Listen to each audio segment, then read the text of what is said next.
You're very patient. I usually have afterwards. Oh, really? So we do have a theory. So we do have 2 attendees. So you find it, man. On Zoom. Yeah. Oh, hold on. That looks like it. What did you find here? Well, Was it not plugged in down there? Under the table that was unplugged.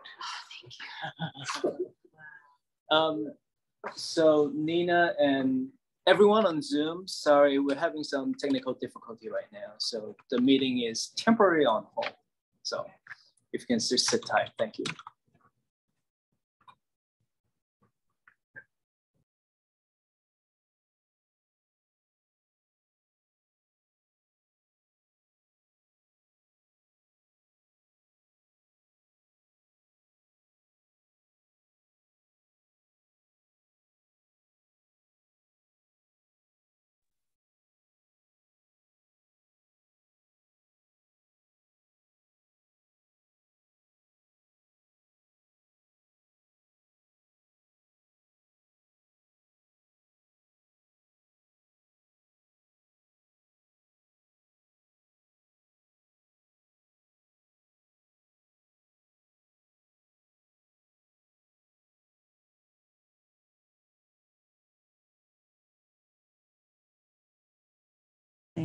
There we go. Just hang up. Okay, okay. We bring in a place like this with the technology we have figured out. But Hey, Patrick, can you, Oh, it's great. can you hear Welcome to us? Silicon Valley. Where we are. Yes, we can hear you. Thank you. All right. Yes.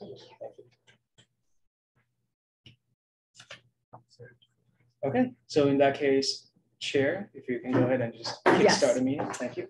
Welcome to the Complete Streets Commission's November 9th regular commission meeting. This is a hybrid meeting with commission members, city staff, and members of the public participating in City Hall in accordance with public health guidelines for in-person meetings and participating remotely to promote social distancing in this federal, state, and local emergency. I would like to introduce Complete Streets Commission members and city staff present. I'm Chair Sally Cole. Commissioners present include Brian Ottman, Jackie Sebrian, J.K. Jensen, Lisbeth King, and Katie Bruzzi remotely.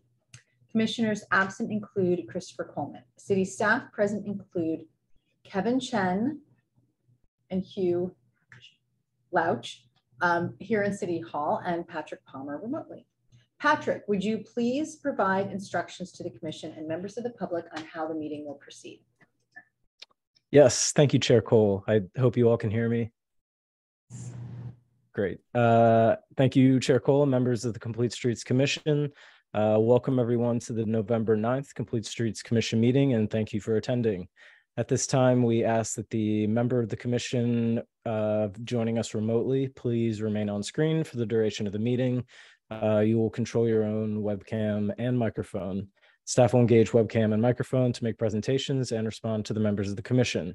For members of the public who wish to provide public comment on any item on tonight's agenda, after the chair calls for public comment on that item, our virtual attendees may engage the raised hand feature, or if you're calling in from a landline or a cell phone, you can press *9 to raise your virtual hand. If you are participating in person, please wait for the chair to call your name, and then you can step up to the podium to make your comment. That concludes the instructions, and I return the meeting to the chair. Thank you. Thank you, Patrick. Under reports and announcements, city staff and commission members may communicate general information of interest regarding matters within the jurisdiction of the commission. No commission discussion or action can occur on any of the presented items. Kevin, do you have any reports and announcements? Yes, I do. Thank you, Madam Chair. So first of all, welcome to everybody to our very first Complete Streets Commission hybrid meeting. So Cheers. Cheers. Waters only. So Yes, indeed. Let's clarify. yes, let's clarify. So waters only. And then since it's our first meeting, obviously apologize for any technical difficulty No that just problem. happened and potentially could happen. So I'm going to apologize for Blanket both apology. past, present, and future as well for the foreseeable future. Back to the business at hand. So we do have some updates I would like to share with the commission and the members of the public regarding some of the actions that have taken place by the council and also by the Complete Streets Commission. So first and foremost, if you recall, back in September, we had a parking removal item that looked at O'Keefe, Roble, and also University. All three items got approved by the commission. Subsequently, though, we did receive an official appeal for the Roble particular item. So basically what that means is that now we received the official appeal. The next step is to go to the city council with a recommendation for the decision on the appeal and obviously the project itself.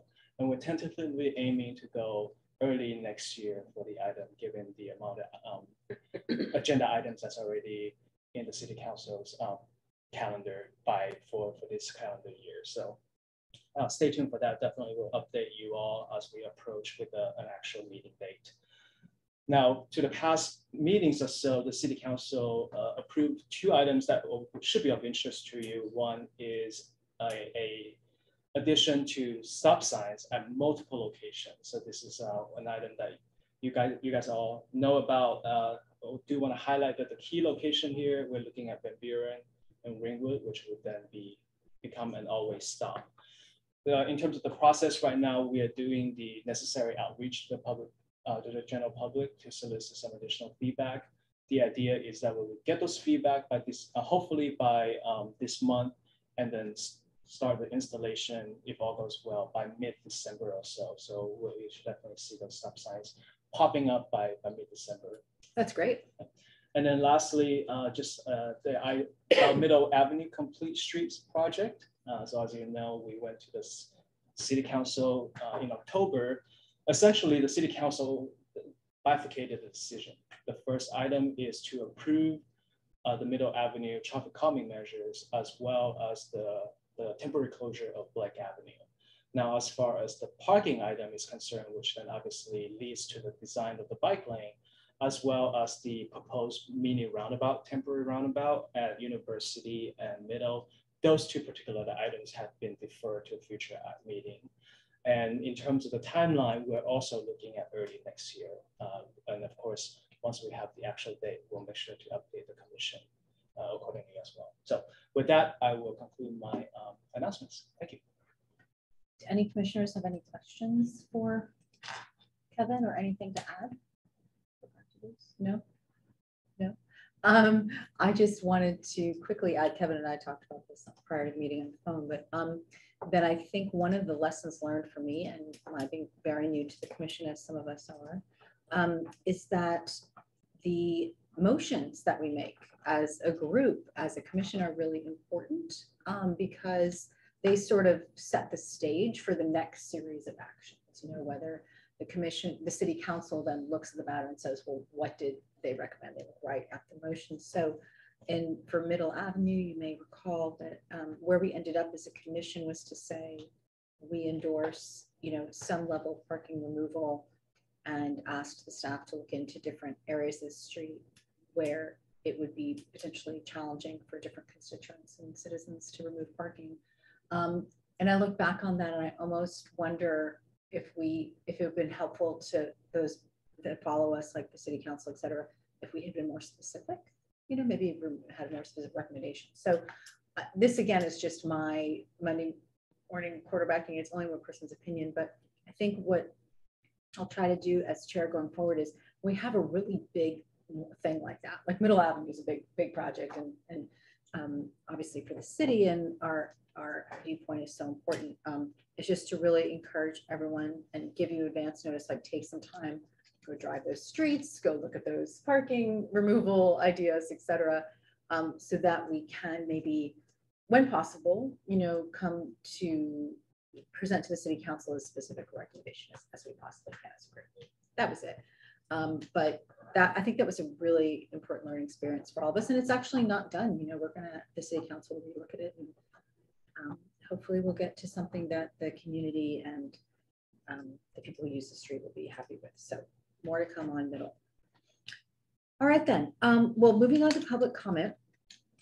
Under public comment, members of the public may address the Complete Streets Commission on any subject not listed on the agenda.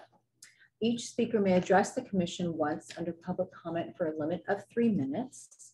You are not required to provide your name or city of residence, but it is helpful to us. The commission cannot act on items not listed on the agenda, and therefore the commission cannot respond to non-agenda issues brought up under public comment other than to provide general information. Patrick, would you please call for general public comment? Yes, thank you, Chair Cole. I'd just like to remind anyone who might have joined us after the fact that if you have a public comment and you are joining virtually, just raise your virtual hand or press *9 to call in. It looks like we have a public comment from Nina Armberg. You are now the public speaker. Hi, I just wanted to clarify, is the O'Keefe removal on the agenda for today's discussion, or that was a summary of what we had discussed last time?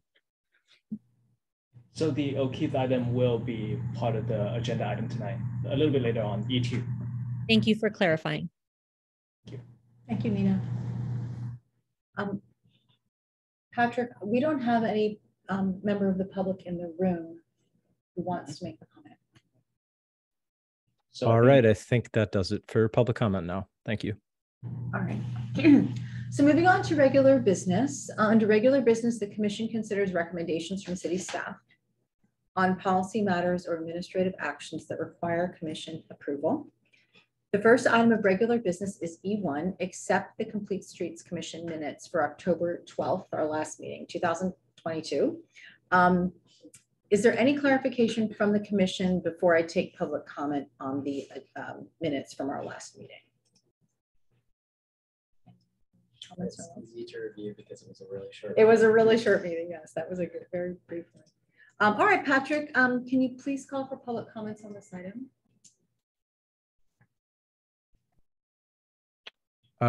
Does not look like we have public comment at this time. Right. Do I have a motion and a second to accept the minutes?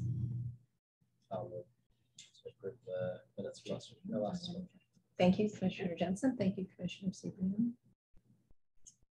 Okay, great. Thank you very much. So we do have a motion on and a second on the table to approve the minutes. If I can just have you raise your hand for the affirmative vote, and then great. Commissioner Peruzzi already knows the drill, so great. That is unanimous. Great, thank you very much. Thank you. All right, moving on to E2. Okay, regular business agenda item E2 is to adopt a resolution to install no parking zone at 190 East O'Keefe Street. Kevin, would you like to introduce this item? Yes, thank you very much, Madam Chair. This is now the test of technological advancements. I'm going to try to see if I can share my screen with the team here.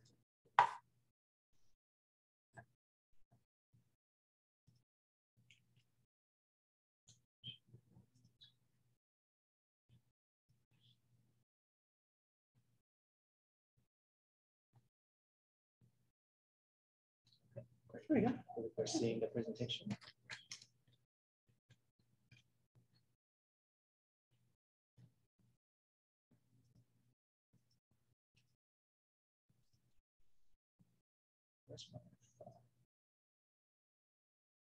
There we go. Great. Patrick, just confirming that you are seeing the presentation as well as hearing me. Yes, both are correct. Thank you very much. Okay, so good evening, everyone. Again, Kevin Chan, Senior Transportation Engineer with the City of Menlo Park. So, as I mentioned a little bit earlier, or Nina, public member, mentioned a little bit earlier, tonight's item is actually a continuation of the September item. And I'll go into a little bit of a detail, but really tonight we're looking for the commission to adopt a resolution to install no parking zones at 190 O'Keefe. So just to kind of briefly go over tonight's agenda, I'm going to talk about the background a little bit, refresh everyone's memory, and then followed by the evaluation process that have taken place since the direction that we received from the commission here of course, followed by the recommendation for you guys tonight. So as I mentioned a little bit earlier, back in September, staff came to the commission with 3 parking removal items, all of which were the result of resident requests that live at that particular location. So in this case, we're looking at 190 O'Keefe in the Willows neighborhood. Back in September 14th, the commission took 2 actions. First was to approve staff's recommendation of extending the existing no parking zone both to the left and to the right of the 190 driveway. Additionally, through the public comment period, which many have spoke in favor of the project, but also requested that we extend the no parking zone specifically north of the driveway. And the reason for that is because as you might be able to see from the image to your lower left, that there's actually an S-curve coming in towards the driveway at 190. And as a result of that, the residents really wanted some additional site distance in addition to the minimum requirement. So as a result of that, the commission listened to the residents and directed staff to go back, evaluate, and see if there's an opportunity to extend those no parking zones. And of course, as a result of that, extend the site visibility. So with that, we went out to the field. We took a look at what was previously approved and then what else we can do to improve the site visibility. So in this case, here is an image that shows the existing 26, and in this case, by existing, we meant the existing that included the approved action back in September. And in this case, there's a couple of things that we looked at. One is where the S-curve is relative to the driveway, and then also how far out would realistically and be really beneficial for the site visibility. So in this case, we look at the situation. Of course, the site of the driver on the driveway remains the same. In this case, a little bit out to the sidewalk. So try to maximize the site distance as much as possible. And as you can see with this image right here, essentially an additional 18 feet on top of the existing no parking zone will really expand the site, the visibility to approximately 185. And as you can see from the image here, that essentially allows you to see the cars that are about to exit the S-curve. And when we call it S-curve, essentially it just means 2 band on the roadway. Of course, many of you have probably driven through many of the S-curves and know exactly what they are, but for the purpose, just kind of quickly explain what an S-curve is. So in this case, our recommendation obviously is to find a distance that is most beneficial, but also trying to not eliminate parking unnecessarily. As many of you know, parking around residential areas is quite precious. So in this case, so moving forward, as you will see in the next slide, is that our staff's recommendation is to expand the no parking zone by 18 feet. And the reason why we chose 18 feet is because it really allows you, like I mentioned a little bit earlier, to see the cars exiting the S-curve, but also because of the upper line that you see right there, any additional red curves really doesn't have the benefit that it would, primarily because that top line right there is really kind of the upper limit, if you will. You can, if you extend the red curve furthermore, you can see more to the left of the vision, but because of the shape of the S-curve, you're not really gaining a lot of additional visibility. And this is much more apparent if you're actually at the driveway. And the reason why that is because if you see above this secondary blue line, you can see that the reason why your site is limited is because if you have a car parked there, that essentially limits the upper limit of your site visibility. So as I mentioned before, with the recommendation tonight is that staff is recommending the commission extend the existing no parking zone north of the driveway by 18 feet to further improve the site distance to approximately 185 feet or so measured from the driveway. So with that, I thank you and happy to answer any questions. Are there any clarifying questions from the commission before we take public comment? Yes. Just like 18 feet is how many cars? 18 feet is a little short of one car, but it's Okay. effectively one car. Okay. Yes. Anyone else have any? Clarifying questions? My clarifying question was similar to Commissioner Seabrand's. I was just trying to understand the existing, so in the September meeting, we approved the original proposal from staff to remove the 26 feet. And now we would be, based on the public's feedback and the conversation of that meeting, going back to remove the additional 18. So it sounds like there were options, there's potentially an option to remove an additional 26 or something like that, but 18 represents the staff's perspective that 18 is what's necessary to be able to have a line of sight into the S curve. That's correct. Yes. Yeah. And well, actually, I'll say this after public comment.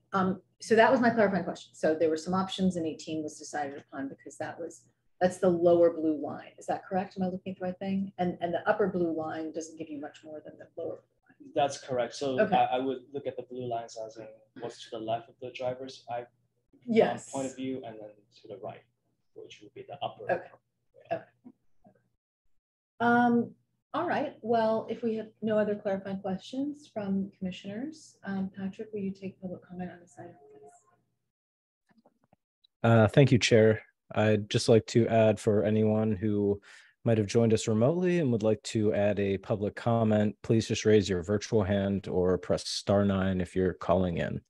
And that being said, it looks like we have two public commenters, and the first is Sarah Fernandez. You're now the public speaker.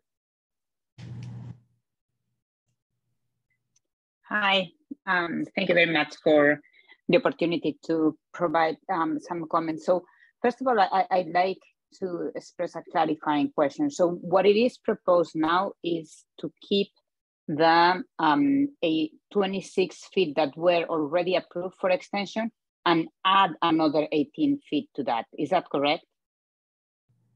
Yes. Okay.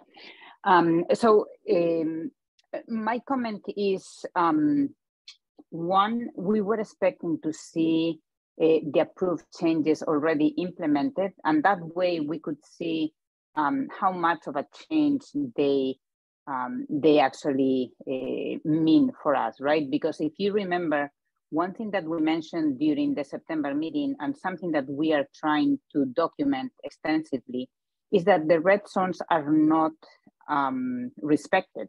So every morning we have cars that are parked in the red zone, and then it doesn't matter how much you extend it. It's just like we come out of our complex and we can't see anything. And sometimes cars go very fast in that street. So we like to see what happens when the red zone is extended. But to be honest, I have little faith that it's going to be respected. So that's something that you need to keep in mind. And then, yeah, that's my main comment. The fact that the red zone are not respected, and what is the right way to document this? Like, I've been calling the non-urgent number for the Menlo Park Police. Sometimes they come and they find the cars. Sometimes they don't even come. And there was one car that was parked in the red zone for 2 days, and I called twice to the non-urgent number of the police, and they didn't come until the car finally moved. I've also used the app to document things that need to be addressed in Menlo Park. And more than anything, I'm just trying to leave documentation, because there's going to be an accident when we leave our complex. And if there's an accident, I want to prove that, hey, we complained about this issue and nothing was done. So I just want my voice heard about the problem that we have when we are coming out of our complex. Thank you. Thank you for your comment. Looks like next we have Nina Armberg. You are now the public speaker. Hi, I'd like to thank the commission for taking the time to revisit this issue. Just like Sarah, I have been documenting as a scientist. I like to document everything, and I've been documenting all the cars that are parked in the red zone. This is not an occurrence that happens by one car once in a while. It's multiple cars throughout the day. I can guarantee if I walk out there right now, I could send you a photo of a car parked in the red zone. It's not just parking. I see the mailman parking in that red zone. I see Amazon drivers and trucks parked in that zone. There is zero visibility coming out with the existing red zone. And I don't expect there to be any change in people's behavior because there is no consistent enforcement. And so I would like to remind us of the recommendation that the residents of 190 East O'Keefe had in the last meeting, that we would really like to push really strongly for there to be physical barriers that actually do not allow for cars to park or stop in that area because there is no visibility.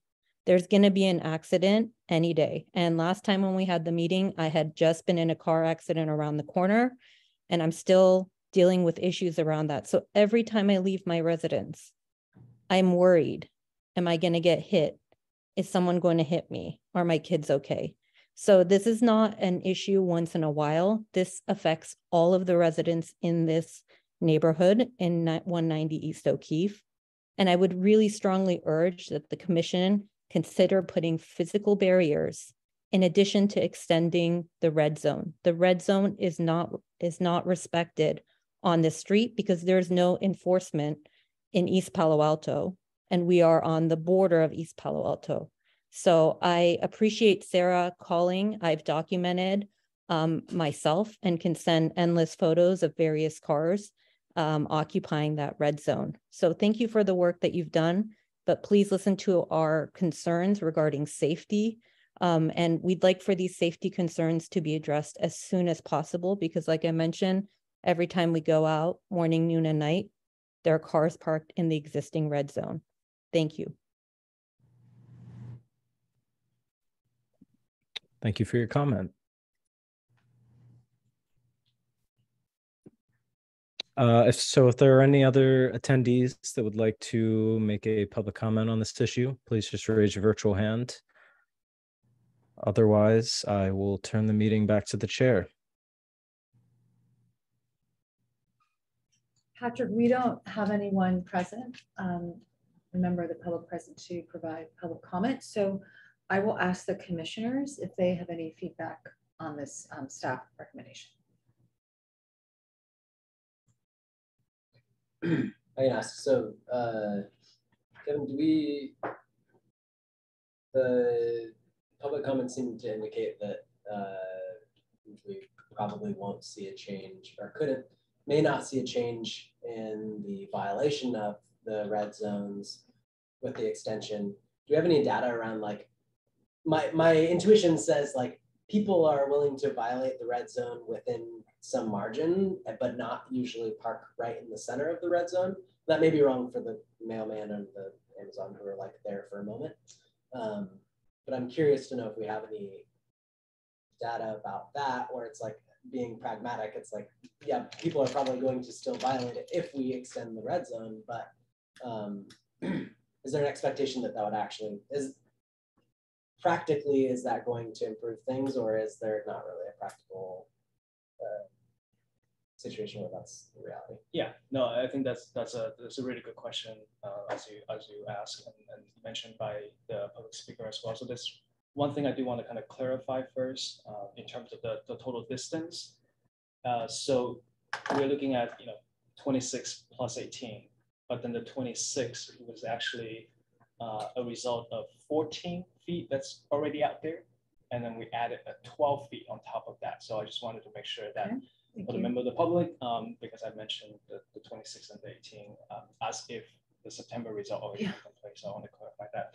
Now back to the question at hand. Definitely, I think we are, and I think we have been coordinating with the police department specifically on enforcement, etc. And our understanding is that they are currently in the process of a traffic unit that will essentially be the one kind of handling this type of request. So, and it sounded like right now it's kind of hit or miss with requests that we receive from the residents. So we'll certainly kind of keep that in mind. And like I mentioned before, we have a monthly coordination meeting with our police department.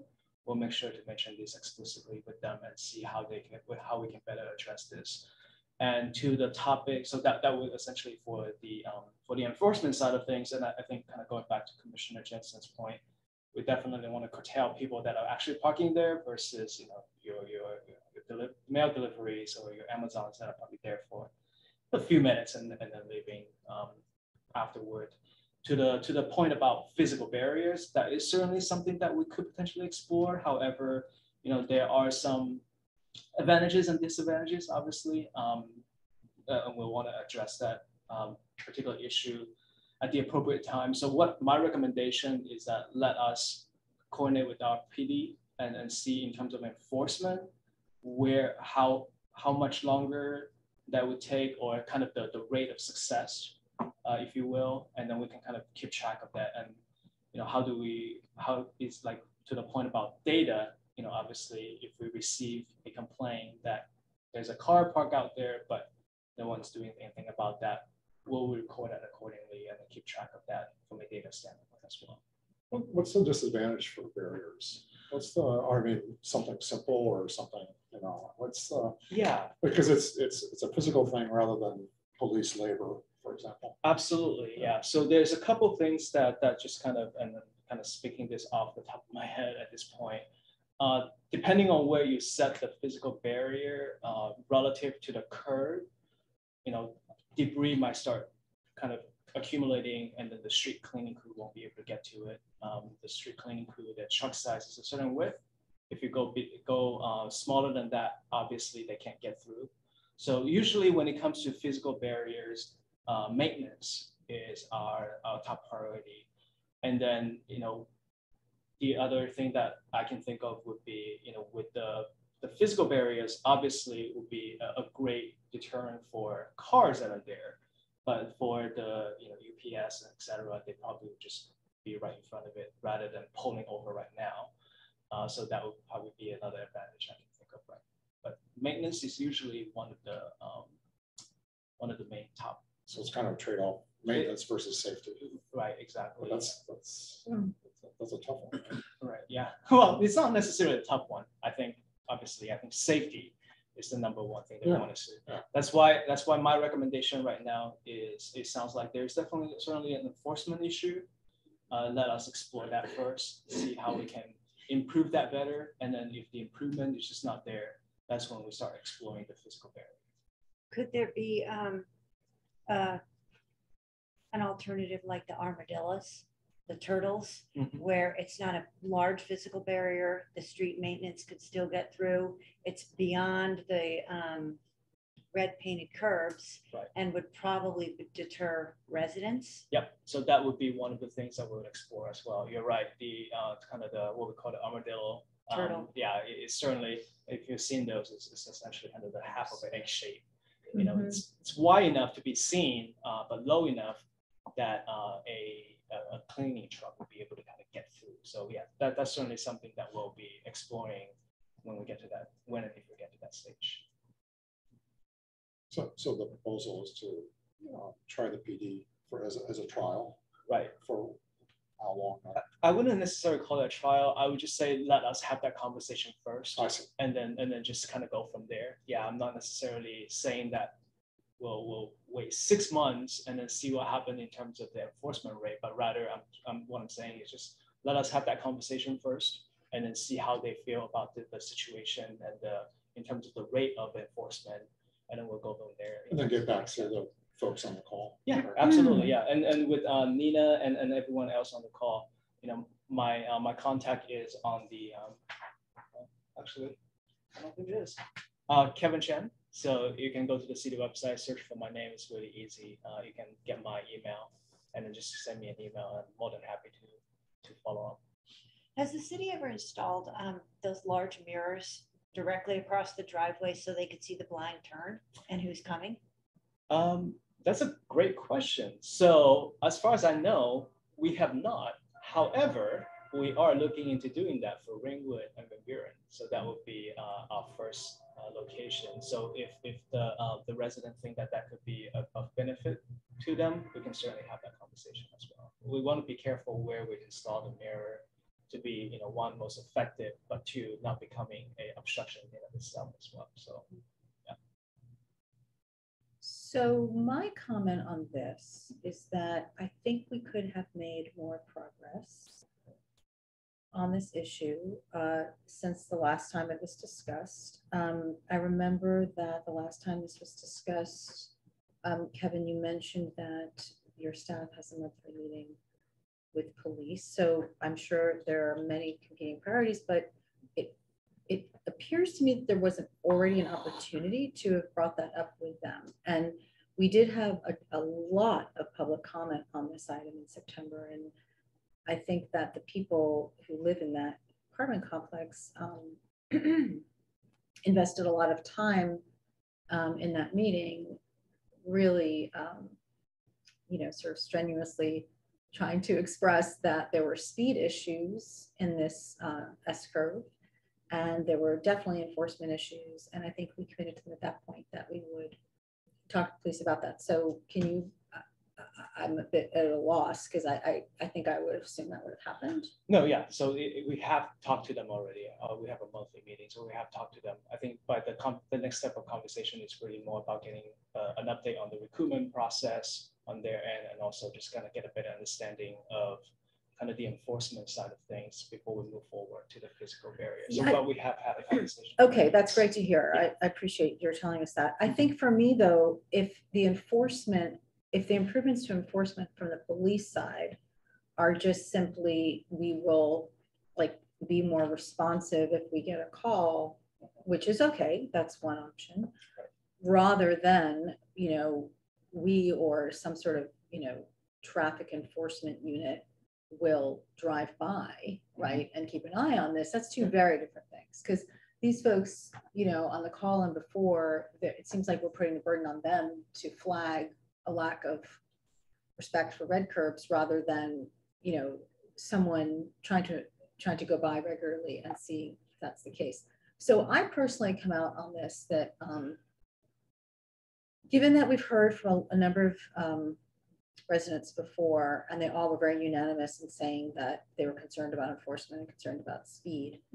And given that I went there to look at this situation, and I was really surprised by what I thought was the lack of line of sight. And I really do appreciate that we're moving another space to address that.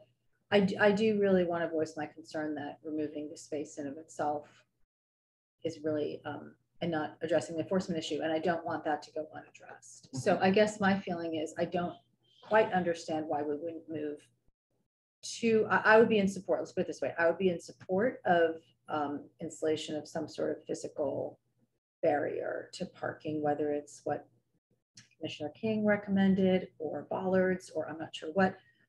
I know that could end up being a maintenance issue, but it seems like the community is very concerned about safety. And so that I would prioritize that. Okay. Yeah, I mean, I think that's if that the commission as a whole would like to add the physical barrier as part of the motion, we'll certainly add that to the motion and explore that. Sorry. One of the things, like, as just listening to those concerns and thinking about the things, like, I know that, like, yes, the Amazon trucks stop where they do, but the thing is, like, those are impeding visibility. Like, where we have, it just gives me thought, like, we're removing parking for visibility in lots of places, and I wonder if we're just creating a place for the Amazon truck to park.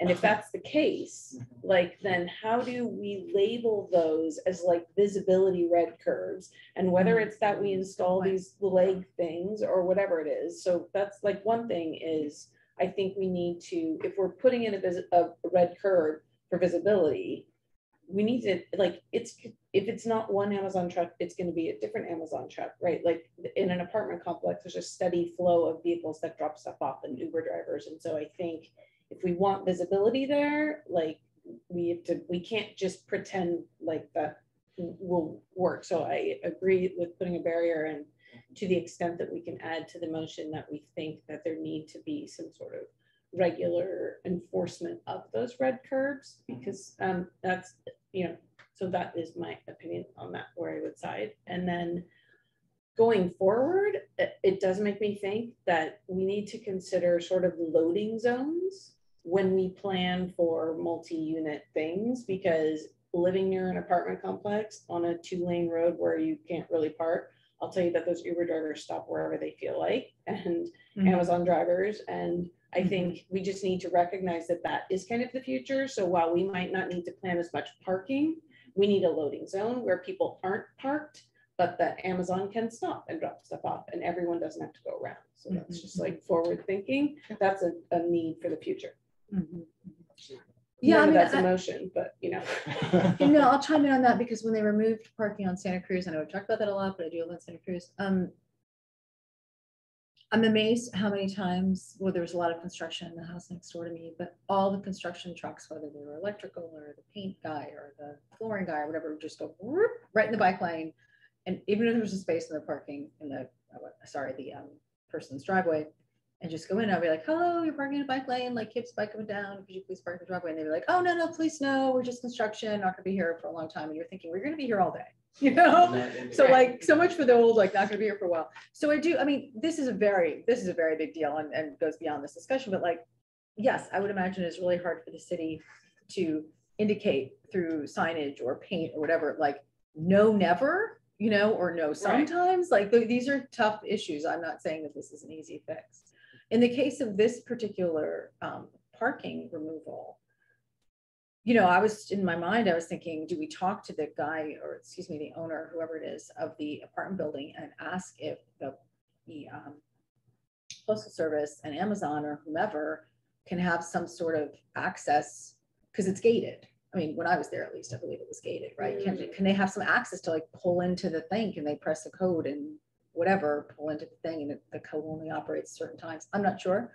But I mean, I do understand that, you know, if we forbid Amazon and UPS or whatnot to drop off there, then all the folks who live there would have a different type of issue, which is they can't get packages. So it's tricky. It's really tricky.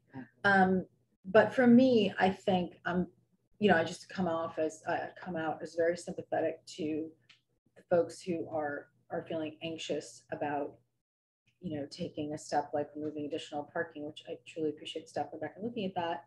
And yet it just means more people parking in the red zone, and they're sort of back to square one. And what else can we really do here in the short term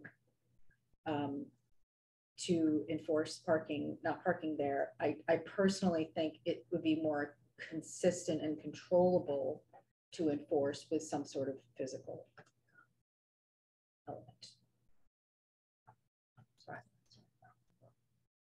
It's less labor intensive. Like you said that the police department was looking for staffing. This is a physical thing. So if you could put a barrier or something, rather than cost. I mean, it offloads the police to do something else. Even I assume they're short staffed already. Yeah, there's enforcement issues all over the city. Mean, red lights, yeah, all kinds of stuff. So it seems to me that, I mean, our charter is safety, not so much maintenance. And we've had a lot of community feedback about safety right there. It seems to be worthwhile to look into some type of physical barrier, something to augment it.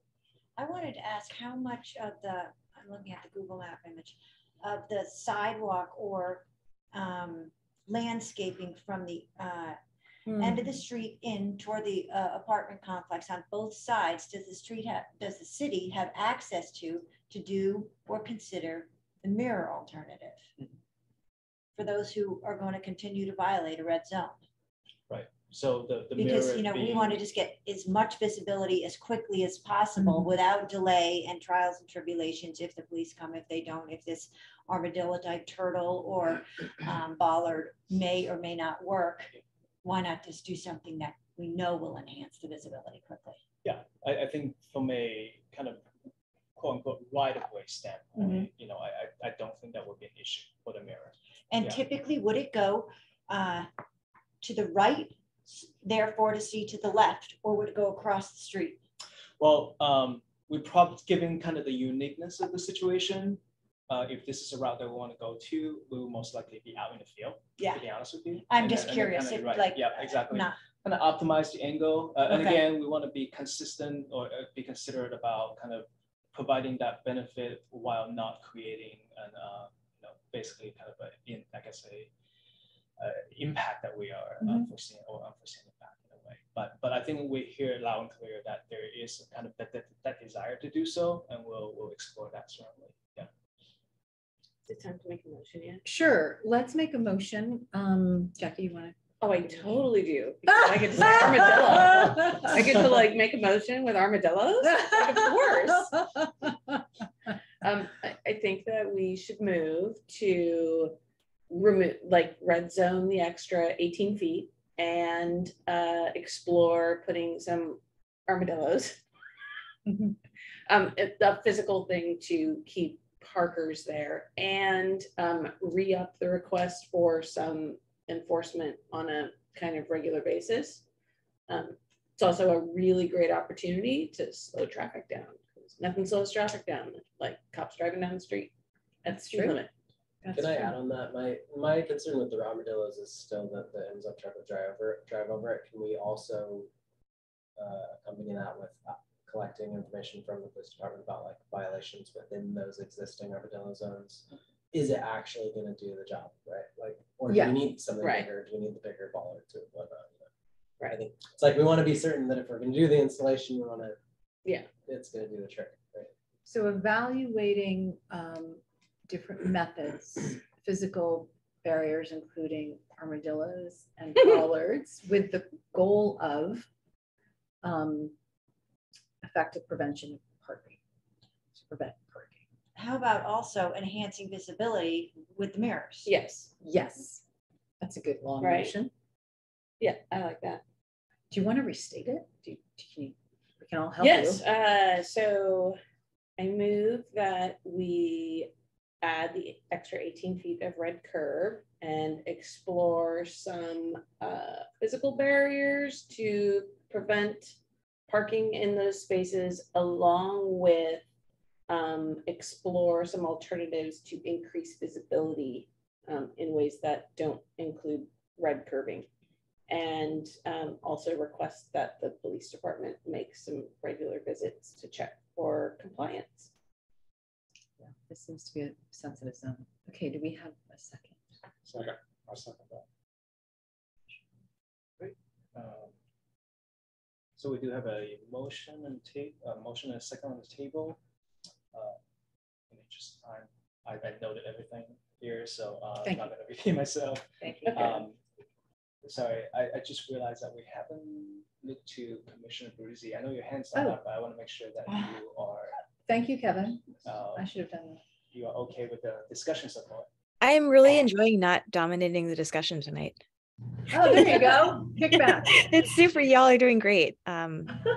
Possums, armadillos, raccoons, whatever floats people's boat. I feel like we should choose something that's not so commonly roadkill, but okay. Now you brought it in. She's gonna... Sorry. I like the direction you're going. I have no friendly amendments. I think this is good. Okay. So before I do take the motion, I do want to maybe circle back on one particular item here that might kind of have a way we evaluate this in the future.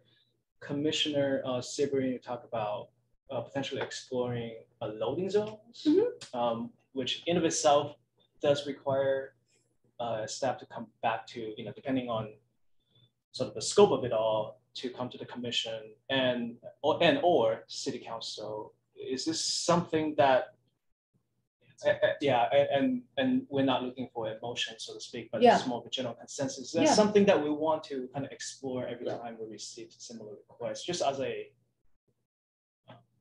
general principle. Right, exactly. Yeah, I mean, I think it'd be an interesting discussion to have. I'm not a traffic engineer, so I don't know, I don't know all the reasons why a loading zone wouldn't be the right thing. It just seems to me that going forward, these kinds of spaces are going to need a place where Amazon, Uber, DoorDash, like whoever can stop and can be there temporarily, and cars won't be parked there. Like, so yeah, like So it I mean, sounds if like there, a I don't know that consideration. there is space in like here. I haven't. Sorry. Yeah, anyway, Say yeah, a sorry. Thing. So absolutely, I think the loading zone question is huge right now. So in the transportation, should we talk about curb management? It's a big term part now, which is really about like, because people use the curb differently. Like it used to be, you go park at a restaurant and go in and eat there. Now, so much of the traffic is like people coming by, picking up, and it's the delivery services and one thing and another, right? So I think as a matter of like sort of policy, that's something that we do need to be looking into, and something we need to be thinking about. I think it's a matter of thinking about an individual situation. It will be challenging for us to deal with it on a case-by-case basis. We need to do a little more broad. That's what I would recommend. Well, I could see like when in May, back in the May meeting, when Meta came with the Willow Village plan, and we were looking at it primarily bike ped. We really focused on that. You know, this is a sort of a brand new plan. I could see at that point saying, have you factored in, you know, loading zone, et cetera, and how's that working in? So and in that case, that's a good example where they have actually thought a lot about that, about like how do people kind of get to that kind of activity in there, in particular because it's a sort of dense retail district that they're also obviously especially anticipating that kind of activity. So I think that's something. It's actually something that some of our staff have been with some training on, like how to maybe do some of that work, and it's one of many things that we need to get to. And we need to get to more and more as we go forward.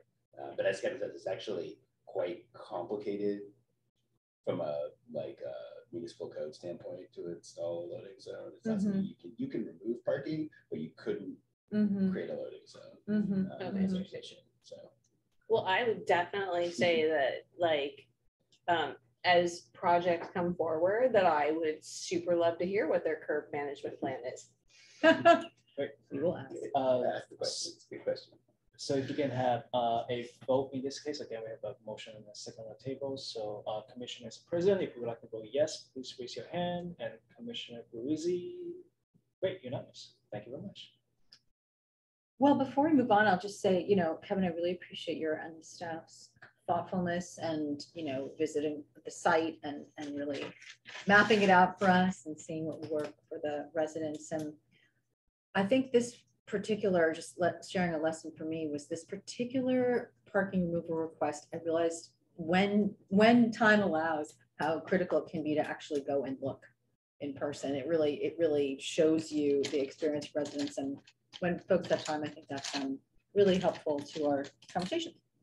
Okay, so we're going to move on to E3, a regular business, evaluate commission subcommittees to support city council priorities. And I think that Kevin has an update.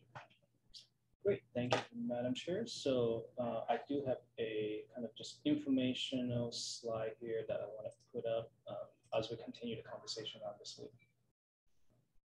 1 second here.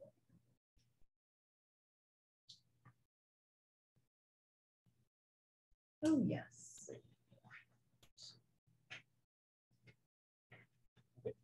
So I'll begin my remark by saying, you know, tonight's item really is sort of a continuing conversation. Obviously, it's just going to be step X of many steps to come. But really tonight, staff want to take this opportunity to really look at some of the subcommittees that we have currently as part of our commission, get a better understanding of sort of the goals, priorities, you know, the ideas that we would like to have for the subcommittees, how to work towards them, and of course, ultimately, kind of what's the end product that we're looking for each of the subcommittees. Now, that is not to say that every subcommittee needs to create something. I'm simply throwing the idea out there, and I know certainly certain subcommittees already have ideas, as we kind of talk offline a little bit about that as well. So kind of taking this opportunity to bring it to the forefront, to the table for all of us to discuss. So I will, like I said, I took the liberty of putting up our current subcommittees as well as the members, and also some of the conversations that we have had offline as well. And the red text here essentially indicates some of the desires from either subcommittees or commission members to either be part of a subcommittee or be peeled off. And as you can see, there is a desire to change the downtown access and parking to downtown access and circulation. Commissioner Abruzzi would like to excuse herself from the commission. I'm so sorry, from the subcommittee. And then of course you notice that for Zero Emission Subcommittee, Chair Ko has indicated a desire to join Commissioner Jensen to be part of that subcommittee as well. So if nothing else, at the end of the night, I would like to have a motion in a second to accept or additional changes as outlined here, in addition to anything that we might have in terms of the discussion tonight. So that's just kind of business item number one. Now, I think since we have 5 subcommittees, potentially 5 intense or not intense conversations, I do want to maybe let's go down the list, maybe have some of the subcommittee members maybe provide some remarks and then go from there. And like I say, perhaps the idea here is that if the members can, talk about what you would like to see the subcommittee work on. As you all know, this is all going to be non-Brown Act bodies, means members can work offline towards a specific goal. And I do want to just kind of remind the team here that as we work towards those goals as an advisory body, we do want to make sure that whatever our goals and desires do align with the city council's priorities. So that will be my last remark before maybe let me see if I open the table up first before we go down the list. Any general comments, thoughts? I have a general comment. Sure. What we can't see because that little strip is blocking, that's quite all right, is that Commissioner King is on Safe Routes to School, but it's somehow obscured. I just want to make sure folks were aware. There we go. Oh, thank you. Okay. I'm not certain about this, Kevin, but I know that you and I spoke with Commissioner Pullman on the phone, and he's not here tonight, but I thought he was signing up for multimodal. I think there was a little bit of an interest. He was going to talk. He was going to decide or think about it. Right. Okay. Exactly. Right. Yeah. Okay. I was. Pardon me for raising it. I wasn't sure, but so just so the group knows, though, he is going to be on a subcommittee. Okay. Great. That's all I have. Anyone else before? I'm seeing no hands or thoughts. So perhaps, like I say, let's maybe just take some opportunity to identify each individual subcommittee. So the first up would be downtown access and circulation. Yes. Do you want us to talk about it? Well, I can start. Yes, sorry. A few. I would say if you're going to start, I have an update from when you and I talked earlier today. So not much of an update. But okay. Sure. Yeah. Some things that are happening. But if you want to, you know what? Why don't I let you go first? Because since that might change the trajectory of the conversation. Yeah, I mean, and I think so. Just I know a lot of this has to do with the way sort of the road closure is happening, and so there are a number of things the city is doing right now. That there's actually kind of design standards for the parklet. So partly the closure, but also just sort of the parklets generally. There's been sort of an economic analysis study that's been taking place of the use of downtown and stuff like that. So that's all happening outside of Public Works. Mostly like some engage with Public Works, but it's sort of this mix between kind of planning and Public Works. And come end of February, assuming that the governor does stay true to his word and removes the emergency order, there will need to be changes at the time, and there will need to be action by the city as a result in like not a lot of time. And then anyone who's following the city council agenda will know that there are a lot of things right now that are very large that have to come forward. So, the village is coming forward, and we've got housing element, there's a bunch of other things. So there is activity happening on this. There is going to be more activity happening at the city level, and it will be coming to council.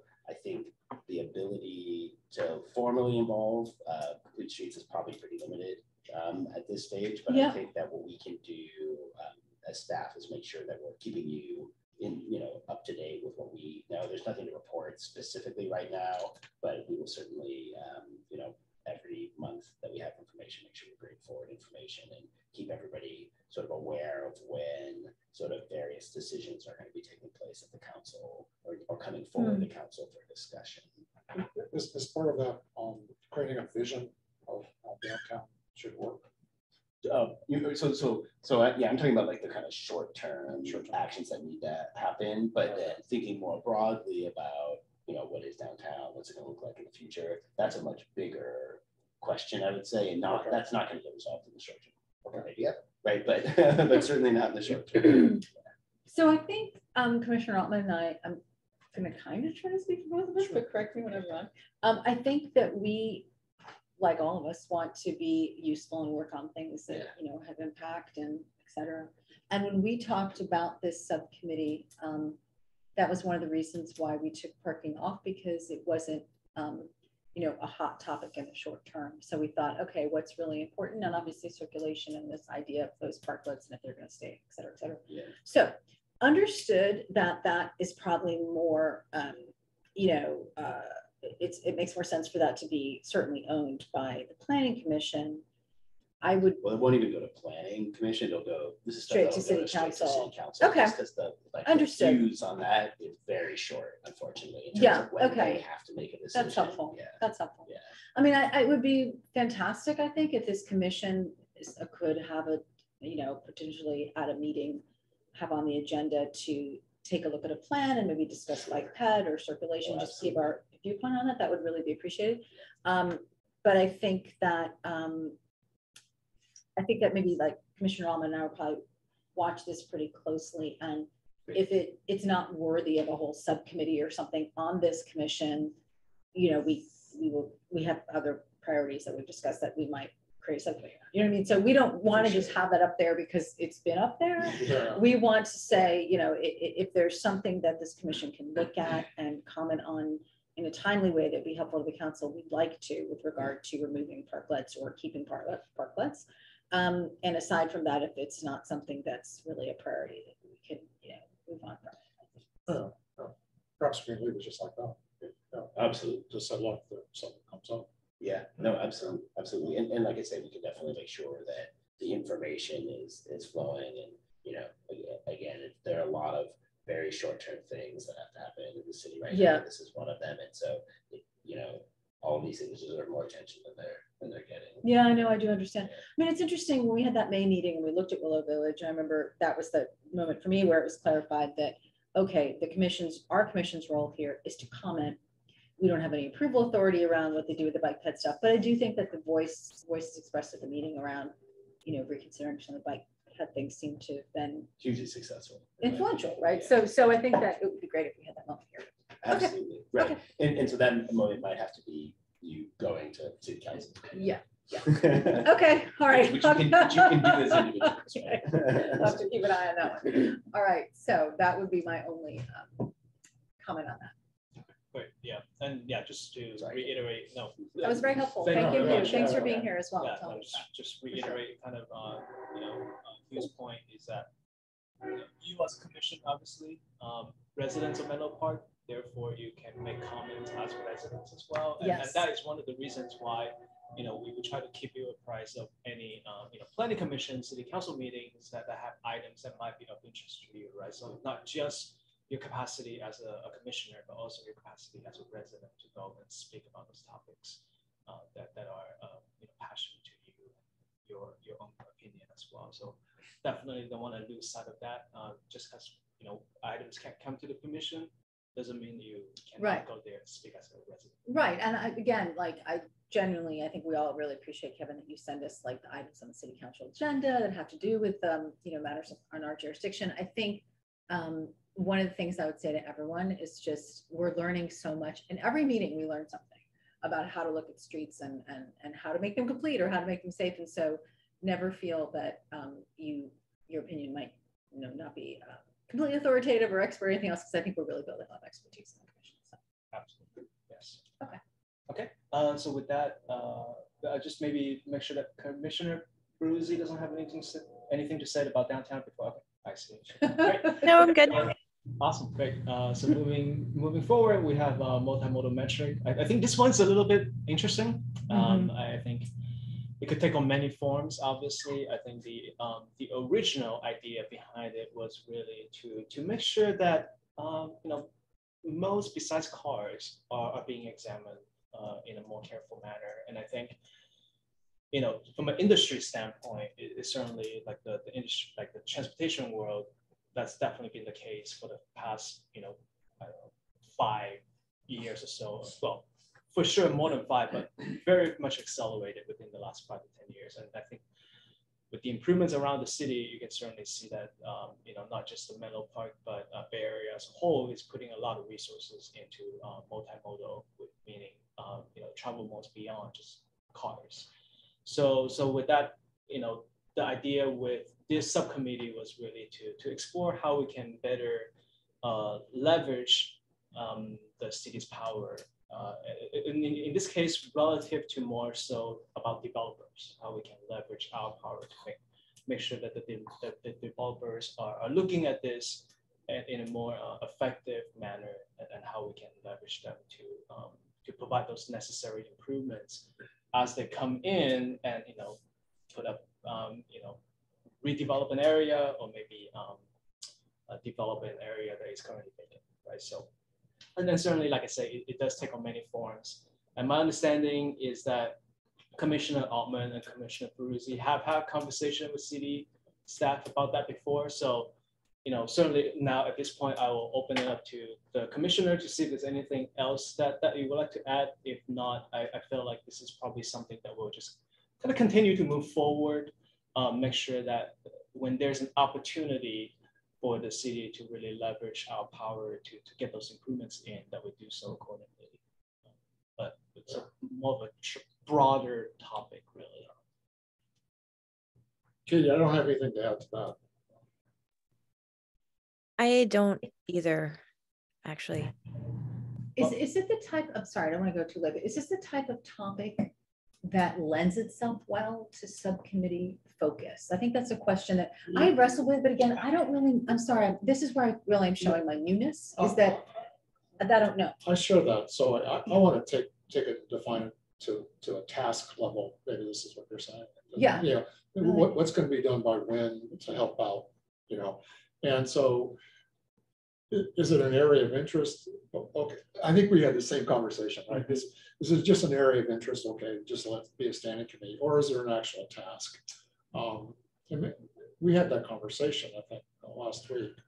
Or another question might be, is it useful to the staff to have members of the commission focused and more learned and knowledgeable about this area and available to you to discuss and weigh in on it? That could be another way of looking at it. Right. So I would say, and Hugh, feel free to kind of chime in here as well. So I would say in terms of near-term priorities, there's probably not that many opportunity for us to look at this very specific idea here. So what that means then is that, we as a commission, we could potentially sunset this subcommittee and then bring it back when the opportunity arises, meaning, and in this case, what I'm specifically talking about would be that the city council decided to do something that is of this nature as their priority.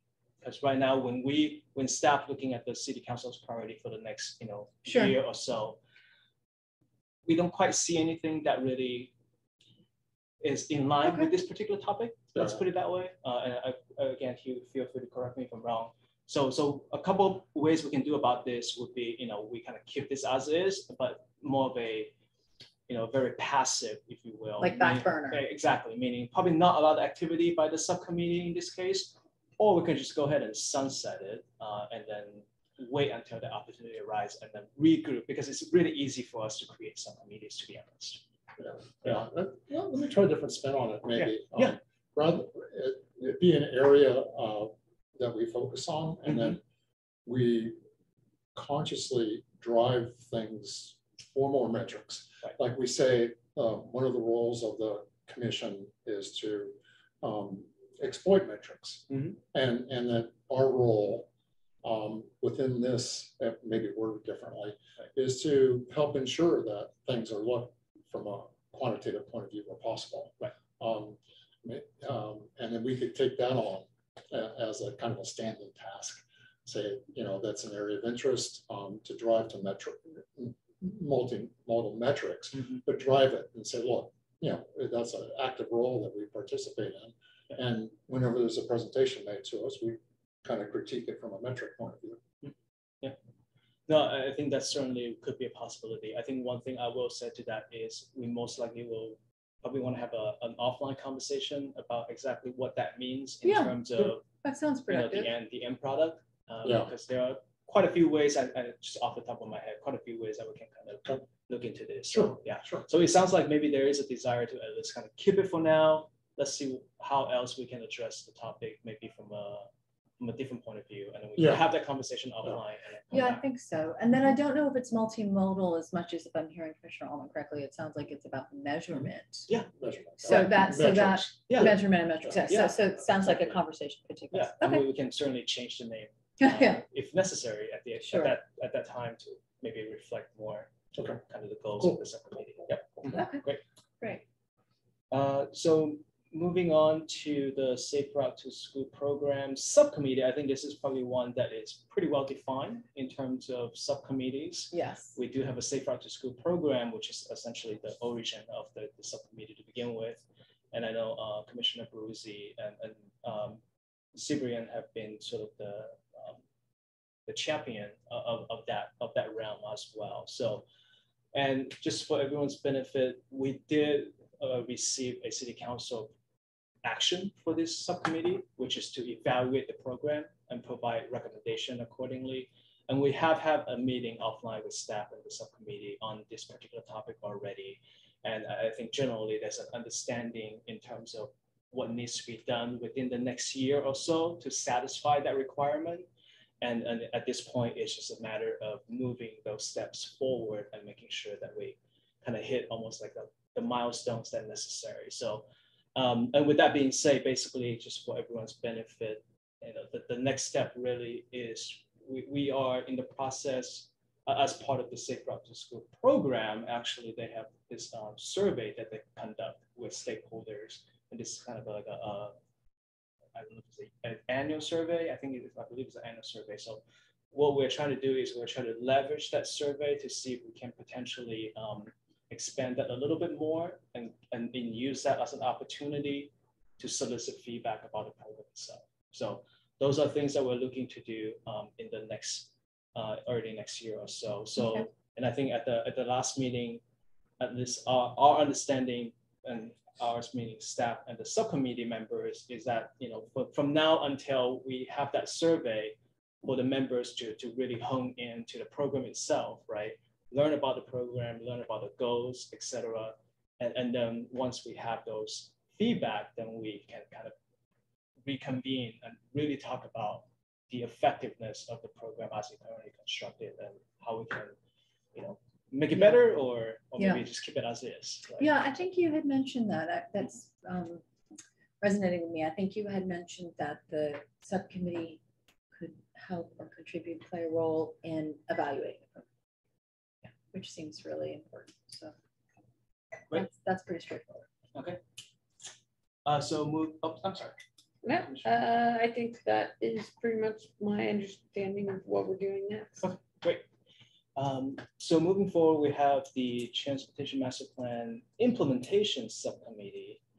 So before I pass it over to the subcommittee members, again, just for everyone's benefit, this subcommittee really originated because we never had a Transportation Master Plan. So a few years ago, we decided we really wanted to look at the city as a whole, create this citywide document that is really meant to be a long-term document, right? So we're looking at the city from a long-range perspective, and thus the TMP was developed, and now we have a transformation master plan on the website that is essentially a document that says we have 200-something projects that we need to accomplish, both individual projects as well as policies that we want to accomplish, again, meant to be a long-range document. And of course, with this subcommittee, then kind of morph into, well, so now we have this master plan, right? And we have, well, how do we make sure that projects are getting done and to the manner that they are supposed to according to the priorities that were developed. So that's where the subcommittee is formed. So, and with that being said, this subcommittee really has essentially kind of a very clear goal at this moment in time, which is when at the appropriate time, recommend the next set of projects for the city council. And that usually is in the form of our 5-year capital improvement program. We have a 5-year capital improvement program, and by capital improvement, I generally mean physical infrastructures, right? Sidewalk, curb ramps, bike lanes, et cetera, et cetera. And that since we have a 5-year program, that means every time we finish a project or every year we look at it, projects are off the book. We're now gonna recommend new projects to be on the book, right? So that's really the task of the subcommittee, which also means it's probably not a lot of activities going on until that time comes. So so at this point, I know that we had talked about some of the potentially additional tasks that this subcommittee can do. I don't know if the members, do you want me to start, or do you guys want to go ahead? Okay. So one of the things that we have discussed is that, with this master plan, which is great, we have all the projects within the city. However, and of course, there's some sort of very high level prioritization already taking place, right? Safety, congestion, et cetera, et cetera. If you read the document, you'll quickly realize there are some overarching priorities. But one of the things that we're looking for the subcommittee to help is maybe establish some primary routes. So essentially what that means is, let's look at the city as a whole and identify a couple of routes that really connects east-west, north-south within the city, and identify them as primary routes. And that will essentially be serve as just another resource, right? So that the next time when we have multiple projects coming in that may be similar in nature, similar in priority, basically similar projects, well, then maybe we can look at additional resources to kind of help identify the project that we want to move forward. And this would essentially serve as one of many things that we look at. And so in this case, not necessarily looking for anything that's too technical, I think. We're simply looking at, you as commissioners, knowing the city very well, knowing how people get from point A to point B within the city, and using those knowledge to identify those primary routes. And of course, this is going to be an ongoing exercise between the commissioners or the subcommittee and staff. It's not going to be just a one-time exercise, obviously, but that is sort of the goal that we're heading towards. So kind of identifying kind of these like artery roads, right, and saying, does that put them in sorry, I don't want to phrase this wrong, but does that give them a priority in the sense that if projects come up that have to do with the operation of those roads? Yeah, I would say, if, like, for example, if we identify like a particular route, which has obviously a lot of intersections, a lot of roadways, and of course, if you overlay that with a TMP, you'll quickly realize, oh, there's probably projects along this route. Sure. Right? So now, automatically, those are probably projects that surface to the top of the priority versus maybe the other ones that are not. Now, again, this is going to be strictly just based on your knowledge of the city and sort of your experience as a resident as well. So this is going to be one of many things we look at as we prioritize projects. Yes. Okay. Okay. Would this be a resource that we would add to the TMP? Exactly. So it would, because there's a lot of great resource in the TMP. Right. So this would be another section perhaps in the TMP. Like a perspective. Exactly. Yeah. So then it's more update the TMP. Right. Yeah. I remember there was a question that came up, but it eluded me till just now. Is this, because it came up in our discussion, this thing between the TMP and the NTMP and how they overlay each other, right? How they're different from each other. Yeah. But before you dive into that, I also want to say, like, as we've been talking through all these things, I'm not on multimodal metrics and I'm not looking to get on multimodal metrics, but it seems like it also is so central to all of those other subcommittees, right? Like the multimodal metrics can help sort of look at how, like, even as we're deciding on those master routes, like who's using it and how are they using it and where are they using those things most often. And so like I can see that being really useful to inform those other subgroups, but maybe it's also that the other subgroups need to sort of start some of their work and know what they need more of, and then be like, hey, multimodal metrics, this is something I'm curious about. Like, are you interested in doing more work to help us with that? So they can be like the consultants. Kind of, right? Like, and then it's more like task specific. Yeah. Hey, we were pondering this thing. Like, do you have any ideas about that? And maybe that's the thing that Like could come up additional in the meeting, resource. right? It spans everything I do. Right, right. Like, like that. it's in, you know, downtown circulation, and it's Right. in Zero zero emission. emission, all those things. So, but yeah, also then the, I think we talked about that NTMP and how that's different, but. Okay. The TMP itself has a lot of metrics on it. Absolutely, yeah, yeah. The A lot of TMP community engagement.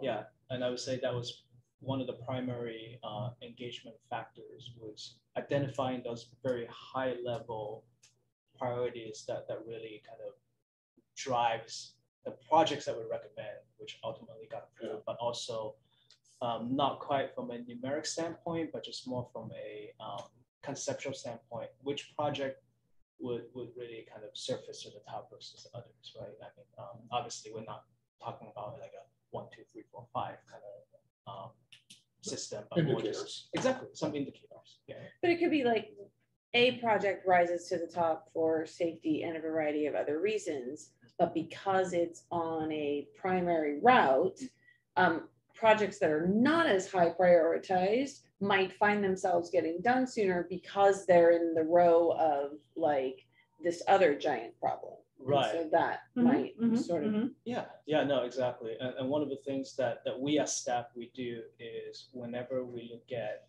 like I say, we have a 5-year program, a CIP program, which means, you know, for the next 5 years or so, we have projects lined up already, right? So then the opportunity becomes, well, maybe the project, if we know that there is like immediately adjacent, there's something that we want to do, could we have the opportunity of putting it in here, right? So I think one of the great examples that we have is the Ravenswood resurfacing, right? We have a project to resurface project, and with the TMP, we identified that we wanted continuous bike lane on Ravenswood. So with that opportunity, it allowed us to kind of use that time to look, and now we have this pilot that we are trying to implement next year. Right. So yeah, so that just kind of so. It's a data-centric approach to it. Yeah. And I think that's what Frank Baker is underneath all this, is there's metrics and there's data underneath all this that allows for efficient use of the resources, but also getting back to the community as to what's being worked on and why it's being worked on. And it's almost in our lifeblood. It spans all this stuff. So on the TMP, because I think it's a great document, right? And I know a lot of people here actually contributed to the TMP when it first started. When was it last updated? Yeah, so we haven't officially updated because the it TMP. gets updated during the CIP, right? Well, so not necessarily, because so the TMP and the CIP are obviously two separate documents. The CIP kind of gets looked at every year, because again, when we have projects that we've done, kill off, add more projects to it, so it's every 5 years. So the projects get like a tick marks. Right. So the CIP, you know, those are CIP project explicitly, right? Versus the TMP, like I say, it's meant to be like a long range document that looks 20 years from now. So well, there's some very specific projects. Oh, yeah, I mean, no, if you look at middle, absolutely. there's like 3 or 4 middle projects that could be ticked off, right? Absolutely, yeah. And we actually have an online map that we identify all the projects, and we actually identify projects that have been completed. So that's kind of a way for us and the public to kind of keep track of projects that have been, you know, completed, obviously. And of course, every once in a while, we'll have requests come in that may be the scale of a TMP project, then we'll kind of note those. And that way, the next time we update a TMP, we can make sure that we those projects accordingly. But as I mentioned, the TMP is meant to be a very kind of high level with specific recommendation, obviously. So, and there are some additional resources that would be needed to update a document like that. So we try not to update it as frequently as unless it's necessary. Yeah. And I think we only adopted that 2-3 years ago. Yeah, not very long. Yeah, not very long. 2-3 years old. Yeah. Again, it just seems as a great resource, right? And it just, you know, I kind of wonder if it's been actually implemented. Yeah, no, definitely. Yeah. So if it's implemented, then the subcommittee has nothing to do, right? Well, yeah, and again, that's what I'm saying. The implementation is not a couple years. Right. Yeah. It's So 20 years. it's more like Yeah. update. Right. Update or Yeah. keep current. Yeah, and that's why we thought that these kind of these maps that we're talking about here would be a really good useful Yeah, I can see time. that. Yeah. Can I say anything about it that you can absolutely correct me if I way oversimplified it, but I had this understanding while on that TMP committee that that long list is how you decide how much you can developer impact fee. Like, oh, do you want to build here? Like your portion of the costs of this are, you know, $1 zillion. And so the idea why it's like specific and big and all that is because you can't know how much to charge them unless you know what needs to be done. And then now that it's done and we know how much to charge them, our task would be to try to make it manageable in like, oh, so there's 138 projects, like what's on this route and what does this route look like? And so taking all those things and trying to turn them into like usable maps, which would then drive projects forward. Yeah, that's a good point. You want to check in with Katie one more time? Again, it's really novel to not be yakking all the time. Yeah, I think that sounds reasonable. I'm just, the one thing that I always think about is how our best laid plans sort of get, there are different ways in which things come to pass. You know, if there's a grant opportunity, if there's resurfacing, if there's an unfortunate incident that elevates a situation and there's a lot of pressure on council to act, I feel like those are things that we can't really plan for as a commission subcommittee. Although I do feel like being in touch with staff and having a better sense of the useful coincidences that are coming up will help us plan better. Like, you know, understanding when the resurfacing schedule is. And I think I'm trying to think of other, like there are a couple of things recently, like I feel like we decided to expand a Ringwood project in response in part to a grant opportunity. And that kind of probably catapulted it to a slightly higher position on a list than it might have otherwise been. But I'm looking forward to the opportunity to dig into this and figure out how to implement the plan and keep it living. And the one other thing I think we talked about was using a data-centric approach to thinking about what's useful in addition to our own lived experience. So trying to understand where there's a lot of traffic, bike, ped, or otherwise, looking at incident maps, things like that. I mean, it goes without saying, I guess, but I mean, staff has to do its job with this area growing the way it is, and I know that complicates. Yeah. I mean, that's certainly, and to Commissioner Bruce's point, you know, like from a staff perspective, obviously we know all the different documents that are living under the, the peripheral roof, so to speak. So every time we have a project coming in, we want to make sure that we touch on every element as well. So, and of course, in this case, we're not certainly expecting this map to be, you know, this map is just going to be one snapshot of, and kind of looking at it from a more of a user perspective rather than all the data, because we have the data, and ultimately we'll, from a staff perspective, we'll combine everything that kind of help facilitate, you know, which project again rise to the top, and this will just be one element of many things that we're taking into consideration. I actually have to excuse myself a little early tonight, and I apologize for that. So I'm gonna. Thanks for letting us know, Commissioner. Thank you. Good night, All right. everybody. Night. Okay, so that leaves zero emission subcommittee.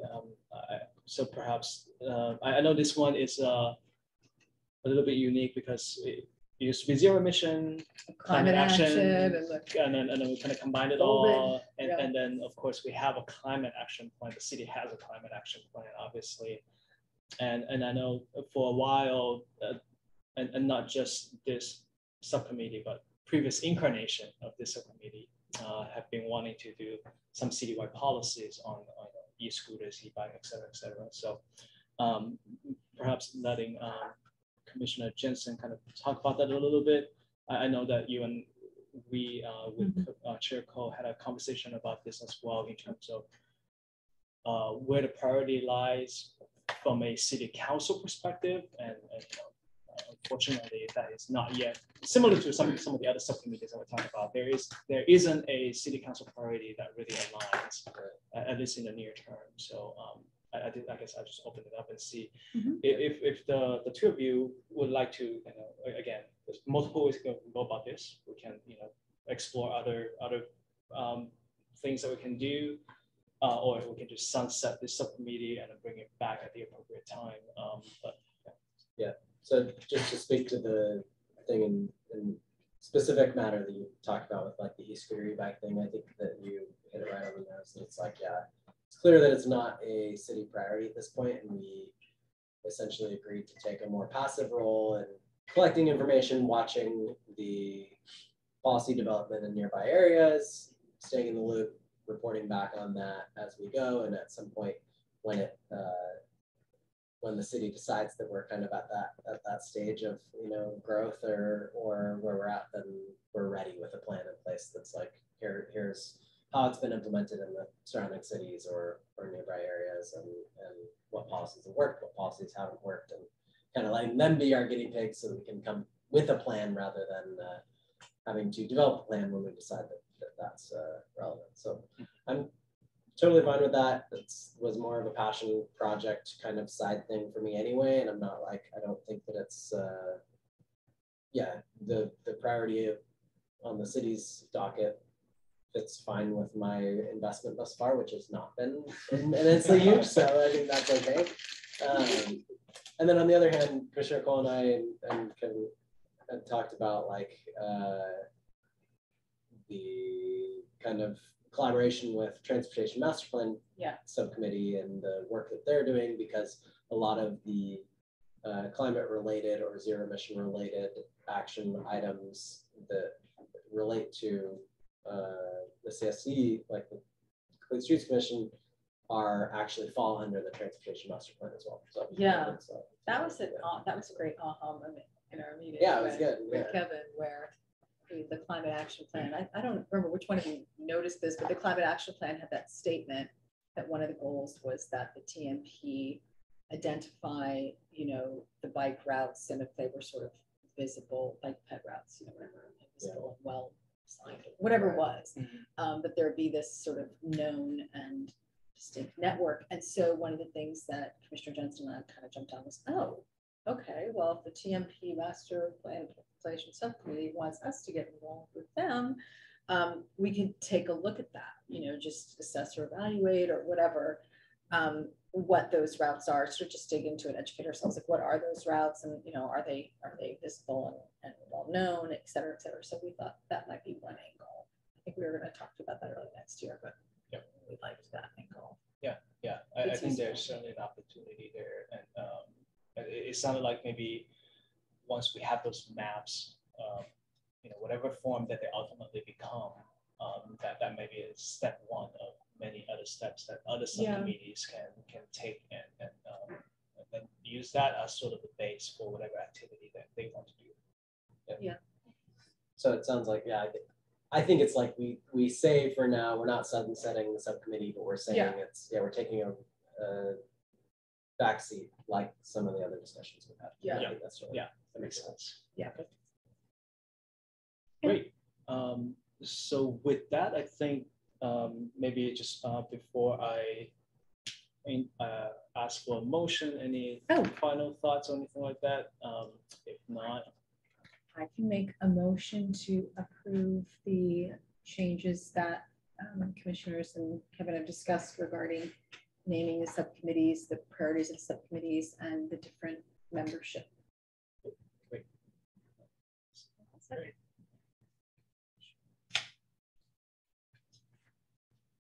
Okay, great. So we do have a motion and a second on the table. Any final remarks before I take a vote? Do we have to call for public comment? Oh, my apologies. That's yes, we probably should call. Patrick, is there any public comment on this item? Thank you, Chair Cole. Just as a update for anyone who might have recently joined us, just raise your virtual hand or press *9 if you have a public comment. But it does not look like we have any. Thank you, Patrick. Great. So in that case, for those that would like to vote, and again, the changes that I have identified a little bit earlier with the name and also some of the shuffling of commissioners, if you'd like to vote yes, please raise your hand. So I think that's unanimous. Vote is great. Thank you. We will move on to informational items. Under informational items, city staff provides an update on matters of importance to the commission. Informational items are not action items. However, a commissioner, city staff member, or a member of the public may request to make a comment or ask a question on any of the informational items. The one informational item tonight is an update on major project status. Kevin, do you have an update? Great. Yes, I just have a couple updates for you. I actually mentioned this a little earlier. I just wanted to update you on the Ravenswood Bike Lane pilot. So as I mentioned, we have a resurfacing project that is anticipated going into construction between early next year. So our goal is to let that materialize itself, and then while we work in the background to make sure that we have all the outreach necessary about the program, about the pilot, and then that way, once the construction is complete, we'll go ahead and do the pilot and hopefully go from there. So that would be my first one. The second one, from a more regional standpoint, is that I'm not sure if all of you are aware of this, but the MTC, the Metropolitan Transportation Commission, as part of the Bottom Forward effort, it has been looking at a part-time bus lane along Bayfront Expressway. So this would be essentially on Bayfront Expressway from Marsh to the Dumbarton Bridge. And the idea is that they would essentially create or through magic, create a bus shoulder lane exclusively for the buses during the AM and PM peak hours. So that's kind of the effort that's been happening in the background for a couple of years or so now. We recently heard that they are now trying to make more stride towards that project. So we're kind of keeping an eye on it to see what's going on. But I'll keep you apprised when there's any new developments. I have a question about that. Are those going to be private buses and public buses? Correct. It will be both public and private. Yes, and I think and we're sure that that's going to be faster for the public buses. Well, that's a very good point. So one of the main advantage, in addition to kind of having your own lane, right? Yes. And there's going to be a lot of operating nuances that will go into it. Obviously, we're at the very beginning stage of the design and etc. But one of the benefits that we will have is at least at the intersection of Bayfront and Willow. So there'll be some prioritization in terms of signal timing given to those buses. So you are receiving, in addition to having your own lane, so you will have some signal benefits at particular locations. In this case, Willow and Marsh. So it will be theoretically faster. Okay. If you're interested in any operation, if you want to be in the subcommittee, I'm going to say there are a lot of private buses, and I'm not completely convinced that if it's public and private buses, that it's not just going to be a backlog of private buses. Absolutely, and then that's where are they all going? To Stanford? Facebook. Oh, like Google and the shuttles. It's those. Okay. So it's like it's great. Yeah, it gets them there faster, and maybe it clers out the carpool lane. Well, because it doesn't have carpool lane. Right, yeah, and of course, all of that would be evaluated through their operating operations report, etc. So yeah, there'll be obviously assumptions built into it, and making sure that they are trying to be as accurate as possible. But recognizing that when it comes to private entities, the bus volume could fluctuate. That's depending on true. the demand. Mhm. Yeah. Yes. This is related but not, so apologies, but wasn't there some committee, some community committee that was around like Ringwood Ribbons, but I think Commissioner Baruzzi was asked to be on? There is some sort of multi-jurisdictional committee that's talking about Ringwood and Coleman, Correct. Right. like kind of by Laurel School. Ringwood and Yeah. Coleman, okay. Yeah. Is that what you're talking about? I think so. That's it. Yeah. Yes. County Commissioner thing. Bruce is out there. Okay, Mhm. And it's so, Yeah. So all right, not a lot of update on that one yet. I believe the next we are trying to have a community meeting, if I remember. Yeah, we had a community advisory committee meeting actually recently to sort of talk about the first phase of outreach and what we Okay. found, and I think we can do an update. Actually, maybe ask Commissioner Bruce to do the update. all right. Future If she had been on board, This is why she's not here. That's how it works. She'll look, hey, she's up, December meeting. Yeah, one of many things. Okay. Yeah, exactly. So. All right, well, do any commissioners have any other comments about this or feedback they would like to offer? And because of my intro, I feel that I should ask Patrick if there's any public comment on this. I'll give it a second for maybe someone to raise their hand, All right, thank but you. it doesn't look like it. All right. Well, the next item I believe we've covered really, unless any subcommittees have any other reports or updates they want to provide, but this is, Signature. excuse me. Do you have a website that you wanted to share? Would you like? Thank you, Yeah. Kevin. You're the best. All right. So this is a little tiny thing, but I just want to share with everyone else that I found this useful. So there is a place on the Menlo Park website where you can basically sign up for either text or in your inbox emails about a variety of things going on in Menlo Park, city projects. And what I found interesting is I started scrolling through because I was like, oh, I think I'm gonna sign up, because there was some mention in that October city council meeting that maybe the folks who'd signed up for Middle Avenue updates or something didn't get an update. So I thought, what is that? What is the update? How do you get those? So I went on here, I started scrolling through, and as you scroll down the page, some of the project names or the category names, let's see if we can scroll. Yes. That's okay. See how it says customize? Once you start clicking on customize, let's go down to all the way down to the bottom of Metro, like all the way down. So projects, if you customize, that's where Middle Avenue pops up. See? And you can get, you can get updates on the Middle Avenue pedestrian bike route crossing. I didn't know any of that, right? So I wanted to make sure you all were aware. I wasn't necessarily aware. And so I signed up for some stuff. Maybe if you want to just circulate the link afterward, that would be great. So thanks for remembering that. I said, Kevin, let's tell them about these. But I did find it. Is that through the City of Menlo Park website? Yeah. Yes. Yeah. So I thought, oh, okay, let's make sure everyone's aware. It's a good way to get Yeah. a lot of information. Thank you, Kevin. Alrighty, so no public comments there. So then typically, as we discussed last time, what we decided to do at the end of the meetings, instead of asking each subcommittee if they have a report, which is a little bit arduous, we decided to just say, hey, do any subcommittees have reports or updates? I think that question's been answered this time, right? Kevin Okay. did them all for us today. Kevin. All right, so then I will proceed without any further comments or questions.